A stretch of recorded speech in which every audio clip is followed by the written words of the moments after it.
Warahmatullahi wabarakatuh. Ya, pertemuan ke-12 dari mata kuliah biokimia tumbuhan. Kita akan membahas hormon pada tumbuhan atau yang umum dikenal sebagai fitohormon. Nah, pertemuan ke-12 ini materinya cukup banyak ya. Jadi kita akan bagi menjadi 2 sesi. Nanti akan saya jeda di tengah. Ya, jadi hormon pada tumbuhan itu adalah senyawa organik yang diekspresikan pada satu bagian dari tumbuhan, kemudian dia bekerja pada bagian lain dari tumbuhan tersebut pada konsentrasi yang sangat rendah. Jadi sebetulnya sama seperti pada manusia, misalnya kita punya kelenjar endokrin ya, tapi kalau tumbuhan tidak punya. Tumbuhan itu tidak punya organ spesifik untuk menghasilkan hormon tertentu, banyak organ bisa menghasilkan hormon dan bekerja pada organ yang lainnya. Itu berbeda dengan manusia, misalnya pankreas atau tiroid secara spesifik menghasilkan hormon, kemudian bekerja pada jaringan yang lainnya.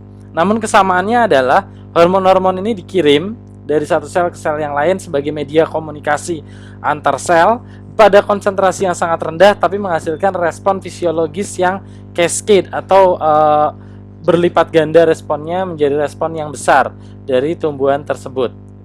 Nah, istilah hormon pada tumbuhan ini sering juga disebut sebagai zat pengatur tumbuh atau plant growth regulator. Tapi tidak semua zat pengatur tumbuh itu adalah hormon. Contoh-contohnya ion anorganik ya, kalsium, kalium, ini juga bisa mengatur tumbuhan. Kalium atau kalsium ini keberadaannya diperlukan sebagai mikronutrien. Jadi konsentrasinya kecil, itu dapat. Tapi dia tidak dihasilkan oleh suatu sel karena dia atom, bukan molekul ya. Terus kemudian zat pengatur tumbuh lain yang disintesis oleh manusia atau organisme selain tumbuhan. Contohnya sukrosa, ya gula. Gula kalau kita berikan larutan gula ya dalam konsentrasi rendah kepada suatu tumbuhan, itu akan membantu tumbuhan menormalkan tumbuhnya tumbuhan tersebut. Tapi ini juga bukan hormon karena sebagaimana kita tahu sukrosa punya fungsi yang lain dalam tumbuhan, yaitu sebagai transport nutrisi. Jadi kalau pada manusia energi itu ditransport di darah dalam bentuk glukosa. Nah di tumbuhan pembuluhnya namanya floem. Nah di floem itu yang ditransport adalah sukrosa sebagai konversi energi dari satu sel ke sel yang lain. Nah pada tumbuhan hormon-hormon ini dihasilkan terutama pada bagian tumbuhan yang sel-selnya itu aktif membelah diri, contohnya pucuk batang, cabang, atau sel-sel tumbuhan yang sedang berkembang pesat, misalnya buah atau tunas, ini aktif menghasilkan hormon-hormon tumbuhan. Nah, ini juga untuk belajar ini kalian harus paham ya pembagian organ pada tumbuhan, yaitu ada 5 organ, akar, batang, daun, bunga, buah. Ini dasar-dasar dari anatomi tumbuhan dan dasar dari sistem sel tumbuhan, organelnya apa saja itu harus paham. Selanjutnya transport hormon dari satu bagian ke bagian lain pada tumbuhan dilakukan melalui sistem pembuluh. Nah tumbuhan punya 2 sistem pembuluh, xilem dan floem. Xilem itu arahnya dari bawah ke atas dan floem itu dari atas ke bawah, dari tempat fotosintesis ke tempat cadangan. Nah terus atau transfer antar sel. Nah jangan lupa ada mekanisme satu lagi transfer antar sel. Coba baca lagi tentang symport, antiport, apa ada apoplas, simplas dan yang lain-lain, itu nanti akan terkait juga dengan bab ini. Tumbuhan tidak memiliki kelenjar tertentu untuk menghasilkan hormon. Tadi udah saya bahas. Jadi semua bagian tumbuhan itu bisa menghasilkan hormon untuk semua yang lain. Nah ini bedanya tumbuhan sama manusia. Tumbuhan itu punya yang namanya totipotensi. Jadi satu bagian tumbuhan ini apa aja kita ambil, akar, daun, batang, kalau itu bisa kita kulturkan menjadi tumbuhan baru yang utuh. Tapi tidak demikian dengan manusia. Itu cuma ada di film aja ya. Misalnya kuku diambil jadi manusia baru, nggak bisa. Nah ini kita harus dari sel yang namanya sel gamet nantinya, atau sel yang bisa membelah namanya zigot, baru bisa menjadi manusia yang utuh. Atau yang sekarang populer namanya stem cell. Nggak sembarangan semua sel bisa totipotensi pada manusia dan hewan. Nah selanjutnya pertumbuhan, perkembangan dan pergerakan tumbuhan dikendalikan oleh beberapa golongan senyawa yang dikenal sebagai hormon tumbuhan atau fitohormon. Ya jadi pergerakan tumbuhan bergerak, ya tumbuhan bergerak meskipun tidak seperti manusia yang aktif bergerak. Misalnya gerakan tumbuhan menuju ke arah cahaya, nanti kita belajar di sini fototropisme. Nah itu dipengaruhi oleh hormon. Nah, penggunaan istilah hormon ini sebetulnya mengikuti di manusia yang juga dihasilkan dalam jumlah sedikit. Seberapa sedikit sih? Contohnya toge ya. Kalau kita ambil toge 10.000 batang toge, kalau kita ekstrak auksinnya, jadi auksin ini yang menyebabkan pertumbuhan panjang pada toge, 10.000 batang itu kita dapat 1 mikrogram. Ya, sedikit banget kan? Itu pun kalau isolasinya bersih. Kalau jorok segala macam kontam hilang. Ya, apalagi 1 mikrogram terus kita lagi ekstraksi garuk-garuk hidung bersin, udah hilang. Ya, fungsi beberapa hormon tertentu tumbuhan ini dihasilkan oleh individu yang bersangkutan, juga dapat diganti dengan pemberian zat-zat tertentu dari luar. Misalnya penyemprotan hormon eksogen diberikan dari luar sistem individu. Nah, ini uniknya tumbuhan dari manusia. Kalau manusia hormon itu ya di dalam tubuh kita aja gitu ya. Tapi tumbuhan bisa, misalnya buah nih, dia menghasilkan etilen. Itu akan mempengaruhi buah di sebelahnya, baik buah dari satu pohon yang sama ataupun buah dari pohon yang lain yang berdekatan. Ya, seperti pengaruh yang lain, misalnya saja nanti kita bahas yang namanya gibberellin itu, kalau overekspresi gibberellin bisa menyebabkan penyakit. Nah, itu dia bisa terbawa ya lewat tanah misalnya. Jadi kalau ada tanaman yang terinfeksi, yang lain harus kita tanam jauh-jauh. Ya, nah, aplikasi zat pengatur tumbuh ini dalam dunia pertanian modern mencakup pengamanan hasil. Nah, seperti penggunaan sikosel untuk meningkatkan ketahanan tanaman terhadap lingkungan yang kurang mendukung. Maksudnya apa? Jadi tanaman itu punya respons ya. Seperti misalnya tanaman kalau pada kekeringan, dia punya respons akan menggugurkan daun, akan menghentikan pertumbuhan, kemudian akan memfokuskan untuk melanjutkan keturunan atau bijinya akan dorman dan yang lain.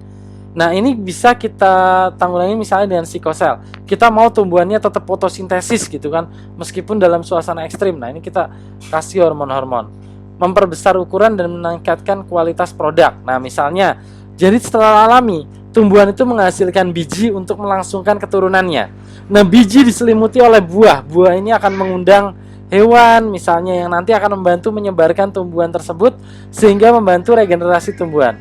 Tapi manusia pengennya buah yang tanpa biji. Nah, ini kan nggak adil. Nah, makanya kita berikan suatu hormon sehingga energi dari tumbuhan tersebut akan digunakan untuk pematangan buah, tapi tidak digunakan untuk pematangan biji, sehingga menghasilkanlah produk buah tanpa biji, misalnya semangka tanpa biji, ya, menyeragamkan waktu berbunga. Nah, misalnya aplikasi etilen untuk menyeragamkan pembungaan pada tanaman buah musiman sehingga kita panennya mudah. Nah, hormon pada tanaman ini mempengaruhi respon pada tiap bagian tumbuhan.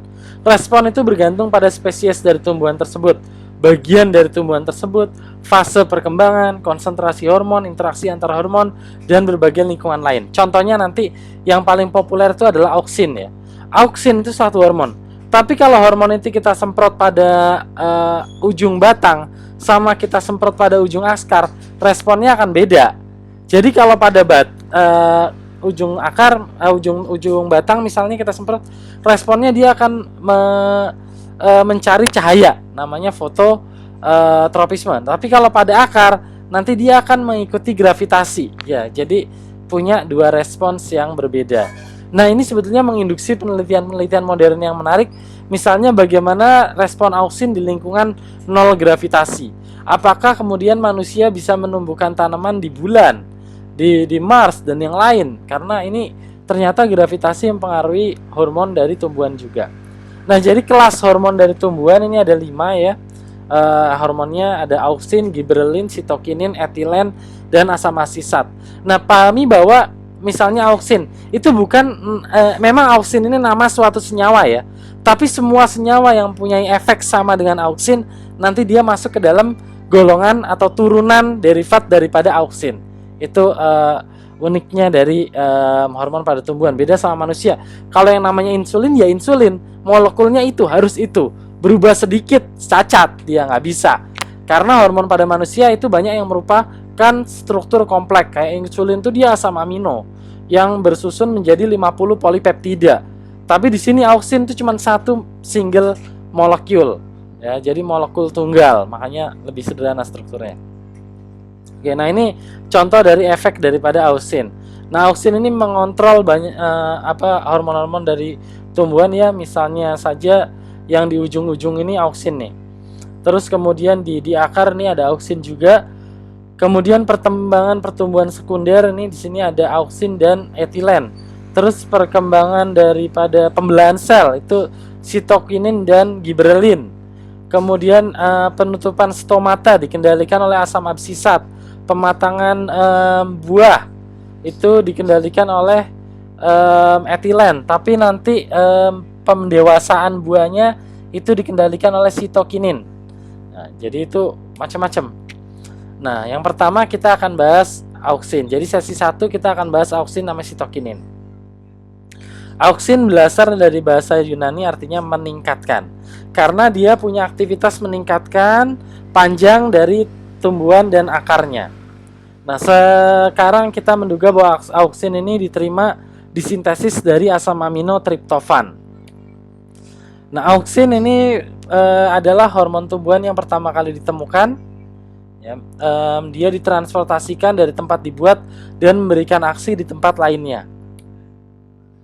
Nah, saat ini kita tahu ada beberapa auxin, baik secara alami maupun secara sintetis kimia. Auxin alami misalnya IAA atau indol acetic acid, asam indol asetat. Nah, indol ini merupakan gugus kimia yang sangat penting. Di manusia juga nanti ada jalur metabolisme dari indol ini ya. Jadi untuk mahasiswa biokimia nggak boleh lupa. Fenil asetat, terus kemudian kloroindol asetat, indol butirat, dan indol butirat. Kemudian auxin sintetik diantaranya asam naftalen asetat, asam diklorofenoksiasetat, dan metil klorofenoksiasetat. Nah, fungsi utama dari auxin memberikan pertambahan panjang batang.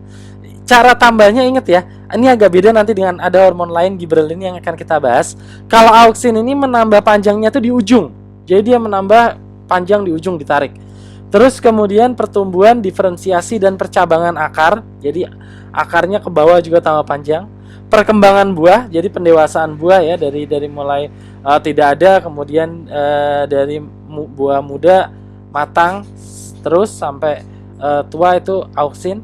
Dominasi apikal, apikal itu artinya ujung. Jadi dominasi pertumbuhan primer itu dari auxin. Fototropisme, jadi pertumbuhan tanaman ke arah datangnya cahaya, dan geotropisme, pertumbuhan ke arah bumi atau yang sering dikenal juga gravitropisme ya, karena terpengaruhi gravitasi. Nah, tempat dihasilkannya ini di ujung-ujung ya, ujung tunas, daun muda ini menghasilkan auxin, embrio di dalam biji itu menghasilkan auxin juga. Untuk apa? Karena merubah daripada biji menjadi kecambah. Itu butuh peran auxin di situ. Nah, pada umumnya auxin mengontrol pertumbuhan dan perkembangan tumbuhan